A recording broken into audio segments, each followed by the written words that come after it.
Okay, looks like we have most everybody joined so far. So we're going to go ahead and get started with our webinar. And I do see a few people have already popped their name into the question box. So it looks like that is working well. Um, so thank you guys for joining us today for our new officer prep webinar. We are going to go through a few different things today.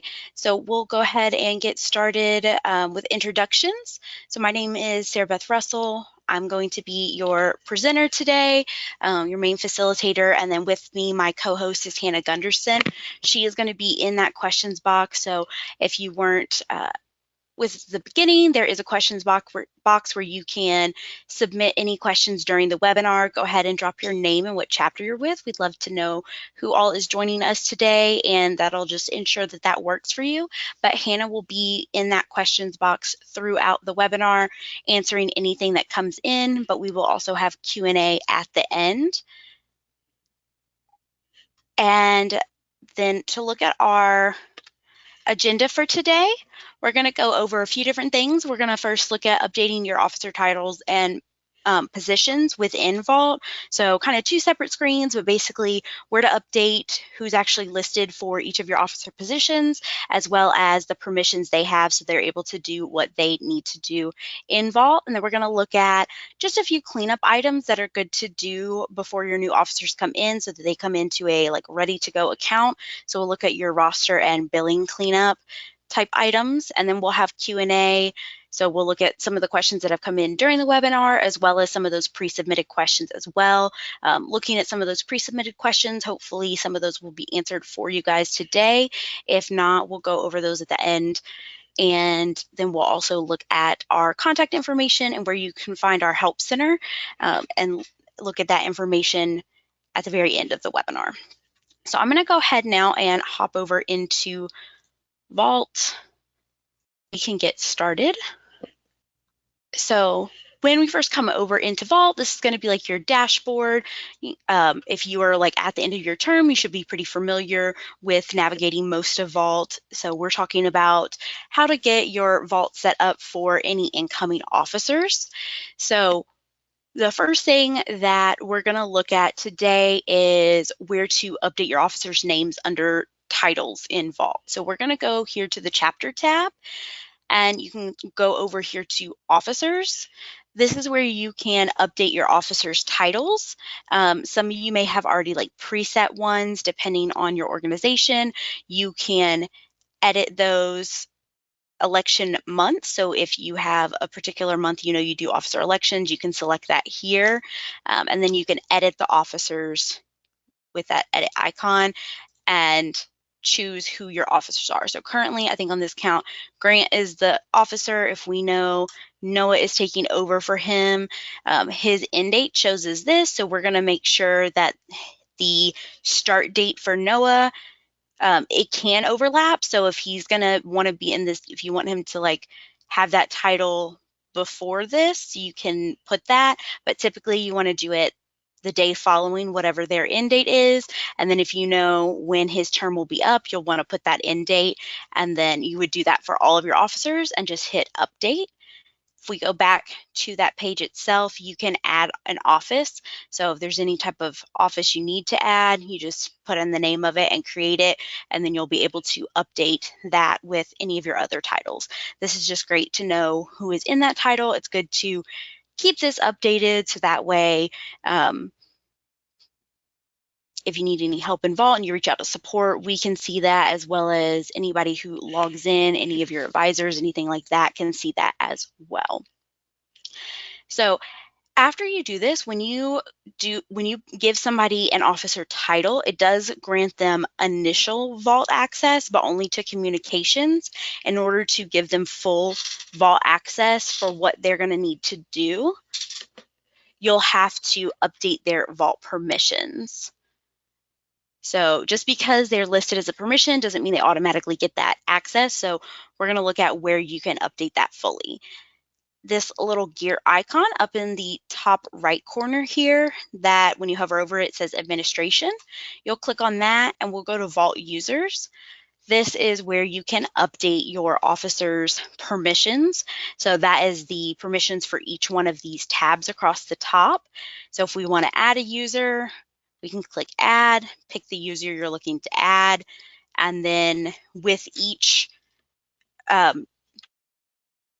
the top, you can add their permissions. You have no access, view access, or manage access.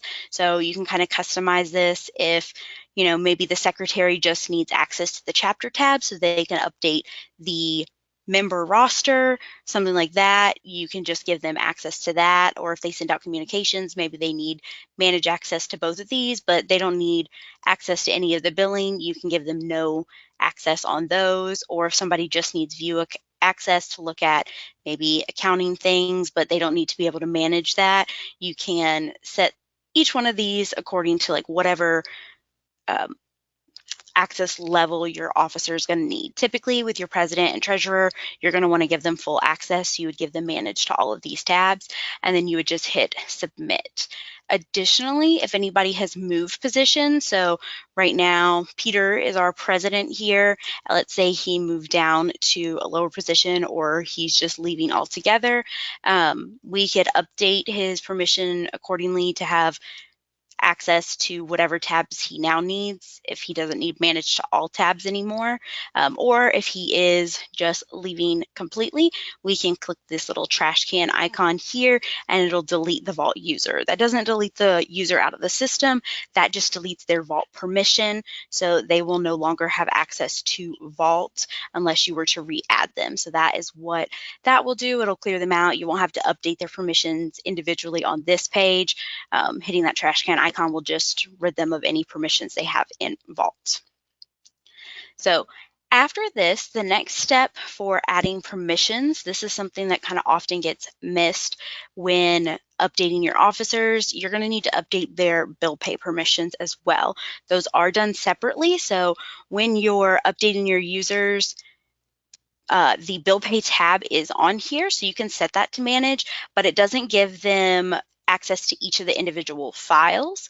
So when looking at that, we're going to go to bill pay and go to user access. And you'll need to update your members here additionally as well. If you need to add a member, you can do so through this. Let's say Noah here needs to be given access. We'll give him manage access, submit, and then he'll pull into this list here. I think you have to grant them. It's probably because he doesn't have it here. So make sure you grant them bill pay access there. But once you have them granted them access there, they should show up in this list, or you can add them and it'll pop them into this list. And then you click on them and you won't see all of this. You'll just see this at first. Let me see if there's somebody who doesn't have any permissions. So for example, with this right here, this is kind of what you would see. And if they need to have permissions to all of your bill pay comings and goings, then you would just say grant all permissions and submit that, and it'll turn this to yes. You can also individualize this as well. So if they just need to look at bills, but they don't need to be able to like manage your vendors, anything like that, or have an officer purchasing card and manage those, you can set those to no. This is however you want to set it up. Typically, again, with your treasurer or president, you're going to want that set to yes. And then also you can add permissions to each of the registers that you have. So if you have multiple, if you have your operating fund and your like if you have a national dues and fees fund, however many funds you have, you'll want to grant them permissions to each of those. You can go grant permissions and it will grant them all of these here, or you can go through them individually if you want to customize that, and you'll hit submit, and then essentially you'll just keep hitting this plus button until you don't see any more funds to be able to be added or to add them to, and that will get them up to date on each of the funds, giving the permissions for that, as well as any individual permissions in bill pay that they may need. Once you have updated their permissions, another thing that is good to do that gets missed a lot as well is if under the billing tab here, you can go to your statement contact information. This is what your members and parents see when statements go out. So if you have a new treasurer coming in, you're going to want to update this information so that way people aren't still reaching out to the old the old treasurer, the old officer who is listed on this, and you'll want to update that so they can get in contact with whoever is the new person in this role. And this doesn't have to be the treasurer, whatever contact you're wanting to put on here, that is up to you guys. But you'll just need to update the info, and you can also update the statement message. So if there's anything that needs to change here, you can update that. We do suggest keeping this portion here though, about where they can make e-check payments as well as the paper check fee, so that they are aware of that. And then once you do that, you can just update the statement contact information, and that will be good to go. So that is pretty much what you need to do to get your officer ready to just be in the system. And after updating all your officer info, we're going to look at now some cleanup items you can do to help your new officer to come into a good to go vault account, start them fresh out, where they're not having to do as much cleanup. And this is going to help them because you've been in the role, so you know kind of some of the things that need cleaned up for the spring semester. You can work with them on this as well if you want to give them permission before they come into the role or before you transfer out and help them set some of this stuff up. You can, but here are some things that are great to clean up while you're still in here, so that the new treasurer doesn't have to deal with that since you kind of have the background knowledge on it. So under the billing tab, we're going to look at your member list by billing group. There is also under your chapter tab your member roster. So these are two different things. You'll want to look at both. But essentially for your billing roster, this is who actually gets bills when statements go out. So this is the status that we're looking at here. You'll want to review this list and see who all status. If anybody needs to be updated to non-active, they've graduated, they transferred schools, whatever that is, you will go to update billing status. And then on this page here, you can also look at what billing groups they're in and see if any of those need to change as well. And under the billing tab, you have the update billing groups. So update billing statuses, again, this is if they need to move to inactive, or let's say they were gone for a semester and they need to be reactivated. This is where you do that. You can click the members who are leaving, and these are showing right now who's active.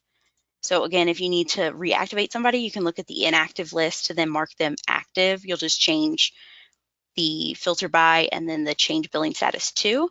So when you're doing active to inactive, you'll pick a billing reason. Let's say these people are graduating, and then you can scroll down and update the billing status. Now, notice that some of these members here have these little red triangles with the exclamation point. These are members who have vault permissions. So you will not be able to mark them inactive billing status until you remove their vault permissions.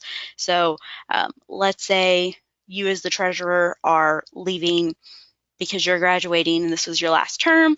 You won't be able to update yourself. Your new officer is probably going to have to do that once they remove your vault permissions. So just keep that in mind for those who have the little triangle right there. They'll need to have vault access removed if you're trying to mark them inactive. And then under the update billing groups, I know one of our pre-submitted questions kind of asked about this. So updating your billing groups, you should know who's moving to what group. That's up to you as a chapter, but if your new members, they're moving to active now because they have now been initiated, you'll want to move them around according to your billing. I would do this after you've set up spring billing, and then also after your fall billing has finished out. You don't want to move anybody's billing group if you still have cycles for fall, but as soon as your last fall billing goes out, you can go ahead and update their billing groups accordingly.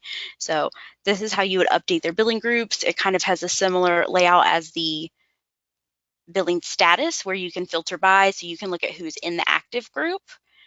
and see if they need to move. So any of those graduating members, you can move them into a past debtors group, so they're just no longer in the group. If you set them to inactive billing status, though, they won't get billed regardless of what group they're in. But if you want to kind of clean this up, you can just move them to past debtor. And then you can also look at the new member group and see who all is in that and needs to be updated to active. If you have that, obviously, like I said, you should know as the treasurer what group they're going to need to go into accordingly, and then just update them based on whatever group they need to move into. If you have housing dues, if you have different tiers, anything like that. So that is how you're going to update your billing groups and your billing status. As for your member status, it's going to look a little different, but under the chapter tab, you can look at your member roster, kind of similar to the billing list by, or the member list by billing group, and you can see what your members' statuses are. This is different than their billing status. Again, their billing status is going to control if they get billed or not when statements go out. Their member status, though, that is for you guys to update and keep track of, just to see who is in like initiate, new member, or alum.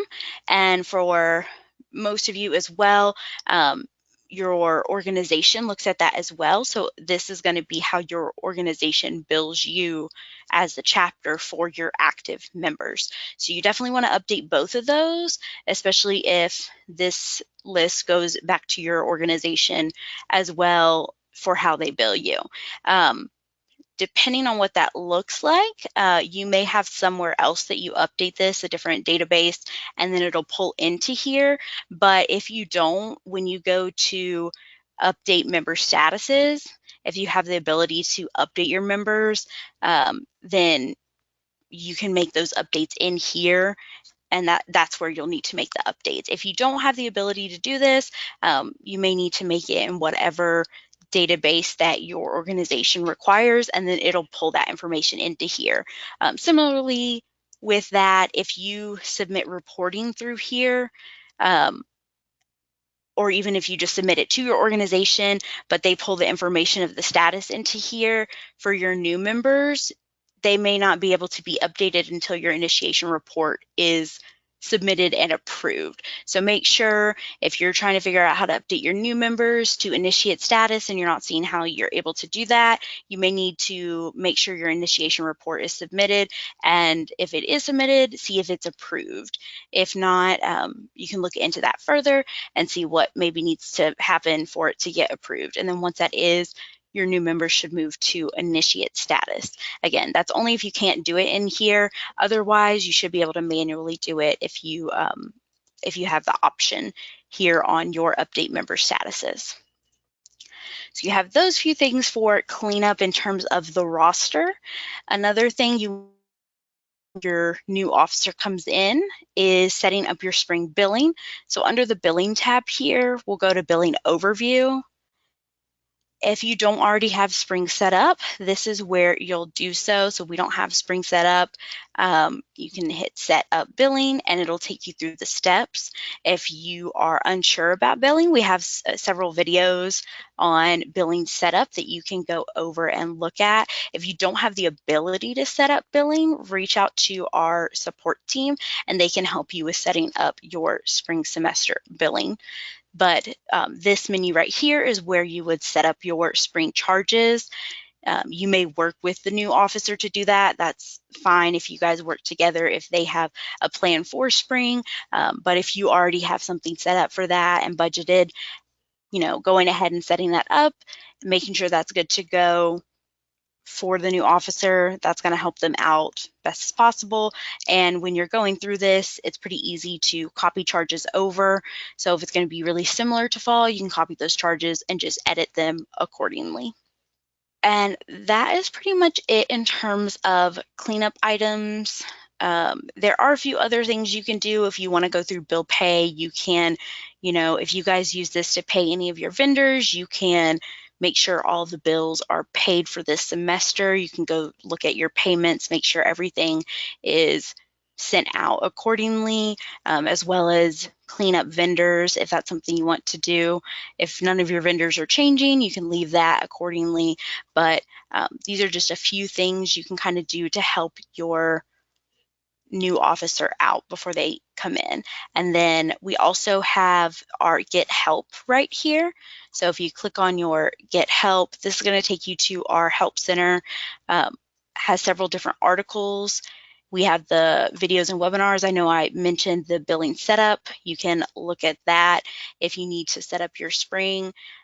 We have several videos out here. And then if you have any specific question, you can type it in the search and it'll pull up any articles to look at. We also have an end of semester checklist here under the new officers. So if you want to check out that end of semester checklist, that might help you to kind of wrap things up. It's mostly what we've gone over today, but just to give you a little checklist to go down might be helpful.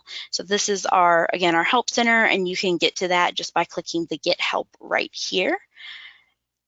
And I'm going to go ahead and look at, I know we had some pre-submitted questions, and then it looks like we've had some questions come in throughout the webinar. So let me look at the pre-submitted questions, and then Hannah, we can talk about any questions that have come in. One of our pre-submitted questions that we kind of didn't go over today was about new members being added into Vault. So somebody asked about if you add them in your database, will they automatically be added to Omegafy? That depends on your organization if they have an integration to pull it into Vault. The way you can check this is under your chapter tab. If you go to add new members, if you have the option here to add members en masse or add member, then you add these manually into Vault. If you don't have this available to you, then that means you're adding them in your database, and then it will pull into Vault according to whatever database you add that to. So, you know, database, PyPortal, whatever it is that you call it, it'll pull in from there. Oh, another thing that was asked about was your officer purchasing card, when to deactivate that. I think that's kind of up to you as a chapter. So under the bill pay tab, you can go to your officer purchasing cards. If you need a new one, you can go ahead and order that. You can order it for others. So if you've added your new officers and given them permissions, when you go to add for others, you should be able to select them as an option, and it'll send them their stuff. Make sure when it asks for the address to send it to, that you're putting their address to send it, and have them looking out for that. It comes in like a plain white envelope, so make sure they don't miss that. If you have one already and you need to cancel it, I would suggest canceling it like once everything is wrapped up for the semester and you know you're not going to need to use it. I would kind of try and do that as soon as you know you're done with things. That way you can order the new card and they can get that in time for spring semester to start. But I think it's kind of up to you based on when you know you're going to be done with any type of expenditures or spending that you're going to do for the chapter. Okay, I think that's all that I have from the pre-submitted. Hannah, what questions did we have come in? We just have one main one, and they were asking about collections. So there's some alumni that they think they're going to have to send to a collection agency. They're wondering if Omegafy is going to keep any of the money that's collected, or if they're going to get all of that. Yeah, so when you send your members to collections, it will add on your state fee, which goes to, I believe, Hannah, do you know, I think that goes to that's like the finder's fee for the collection agency. So it'll add that on to their bill, and that will go to them unless you decide to do a settlement. And then for that, whatever amount you settle on, the finder's fee would go to them, and then you would get whatever remaining amount left over. But typically when you send it, you should get that full amount for whatever you send it for, because it will add the collection fee on top of that.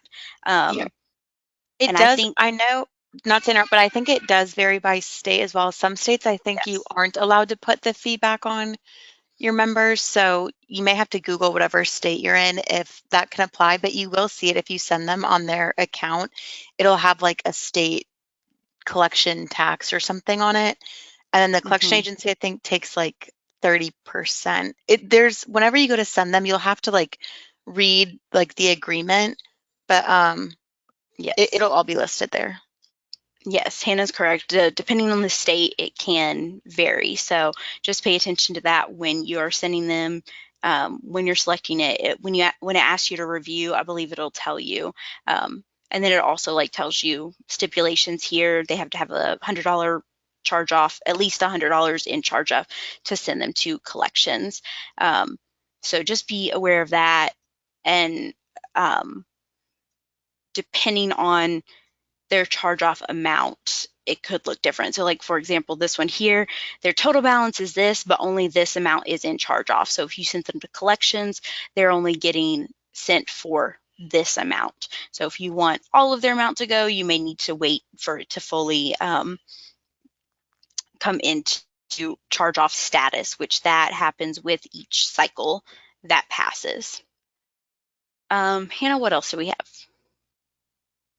That was the only other question. There were some like chapter specific questions that I answered, but they don't apply to everybody. So I think that was the only one that would be useful for everyone to hear. Okay, perfect. That sounds great. Let me just double check the pre-submitted to make sure I didn't miss anything. Oh, we did have one other question that I want to make sure to reference. They were asking about assistance in linking OmegaFi to the fraternity bank account. There's kind of two different things involved in that. If you're talking about for being able to view transactions and pull that into OmegaFi for accounting purposes, you can add under your account registers, you can add a bank account and that will pull in information from like you can link that bank account. But that's not for like transfers and to be able to access the money. If that is what you're asking about, for that you would need to get in contact with our support team, which I'm going to go ahead actually and put that information on the screen here. So if you want to email operationsupport@omegafi.com, that would be who you can get to get that set up, and they'll get the information they need from you and send that to our finance team to be able to connect that if you're wanting to do like transfers or anything like that. But I think that is pretty much it for our questions. And Hannah, if we haven't had anything else come in, which I don't think I see anything, I think that is going to wrap it up for today. Thank you guys so much for joining us, and we hope you guys have a smooth transition and a wonderful holiday season, and have a great rest of your school year as well.